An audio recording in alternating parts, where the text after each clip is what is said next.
You know, when you see an error on your credit report, it's easy to feel like it's just a number. But it's so much more than that, isn't it? It can literally be a wall standing between you and that car you need, or a new apartment, maybe even a job. The good news is, and a lot of people don't know this, federal law gives you a powerful set of tools to tear that wall right down. So let's get into it and break down exactly how you can use them. All right, so here's what we're going to do. Think of this as a step-by-step journey. First, we'll talk about the power you actually have. Then, we'll dig into the laws that have your back. After that, it's all about spotting the error, identifying your target. Then we'll craft your most important tool, choose the right strategy, and finally, we'll talk about that all-important 30-day countdown to getting it fixed. Okay, so first things first, your credit report, it's got to be one of the most important financial documents in your life, right? So when you spot an error, don't think of it as a disaster. Think of it as your call to action. And the stakes here are, well, they're incredibly high. We're talking about a simple mistake, maybe a wrong account number or a payment that got misreported, but that little thing can snowball into higher interest rates, getting denied for a rental, or even having a job offer pulled back. So yeah, this is definitely not just about numbers on a page. It's about your actual real-world opportunities. Okay, this is where it gets really good, because you are not fighting this battle alone. You've got a seriously powerful ally, and it's called federal law. Specifically, the Fair Credit Reporting Act, or the FCRA. This law gives you rights, real, solid rights that the credit bureaus are legally, absolutely required to respect. And just look at the language here. This isn't some friendly suggestion from the government like, hey, please try to be accurate. No. This quote from the FCRA is a direct command. It sets a very high standard for these credit bureaus. So what in the world does maximum possible accuracy actually mean for you? Well, it means the burden of proof is on them, not on you. They can't just blindly report whatever some creditor sends over. They have a legal duty, a responsibility to make sure the information they're selling about you is as accurate as it can possibly be. And that is your biggest advantage. All right, so before you can go into battle, you need to know exactly what you're fighting, right? This means you've got to get your hands on your credit reports and go through them with a fine-toothed comb. You're on a mission to identify the specific error. So what kind of targets are we talking about here? Well, it could be something really obvious, like a wrong balance, but it can also be more subtle, like an account that's just too old to even be on there anymore.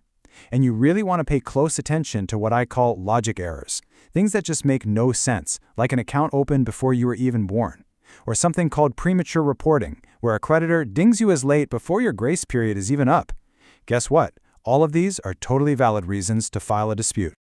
Okay, once you've locked onto that error, it's time to pull out your primary weapon, the dispute letter. And listen, this is not the time to fire off an angry, all-caps email. You need a professional, super clear, and documented letter that formally, officially triggers your rights under the law. And your letter needs 6 essential things. You've got to be precise. Don't just say, that charge account is wrong. No, you say the account from ABC Company, account number 12345, is reporting a late payment on June 15th, and that is incorrect. See the difference? Then you attach copies, and I mean copies, never the originals, of any proof you have. And that last one, number 6, it is absolutely non-negotiable. You must send it by certified mail with a return receipt. Why? Because that little green card you get back in the mail is your legal proof of when they got it. And that, my friends, starts a very important clock. Now, it's important to know that not all errors are created equal. And because of that, your strategy can't be one size fits all. The kind of mistake you find and who's reporting it will tell you which path to take and, crucially, who exactly you need to send that letter to.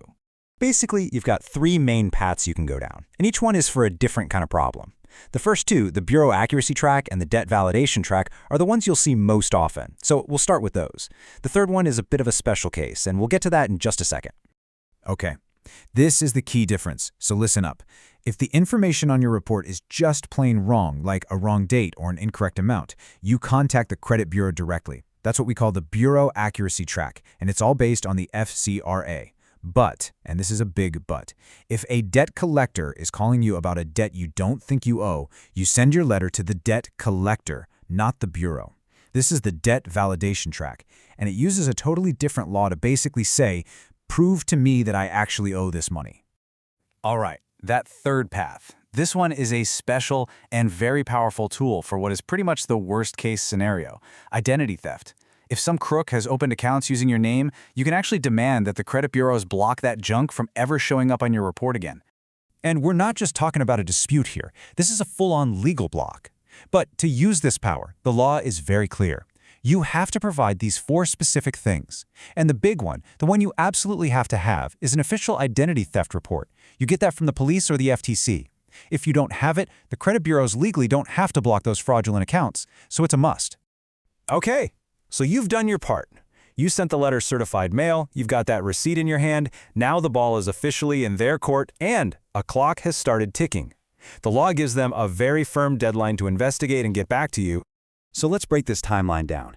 The second the bureau signs for your letter, that 30-day countdown starts. From there, they have 5 business days to tell the original creditor, they call him the furnisher, about your dispute. Then that furnisher has to investigate and report back to the bureau, and the whole shebang has to be wrapped up within 30 days. 30 days. That's the magic number. And this isn't a suggestion or a guideline. It is a legal mandate under the law.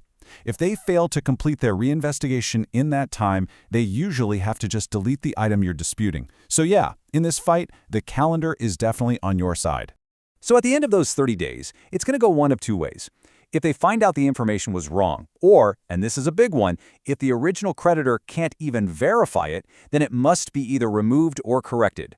Now, if they come back and say, nope, it's accurate, you still have a right. You can add a 100-word statement to your file explaining your side of the story, and that statement gets included anytime someone pulls your report.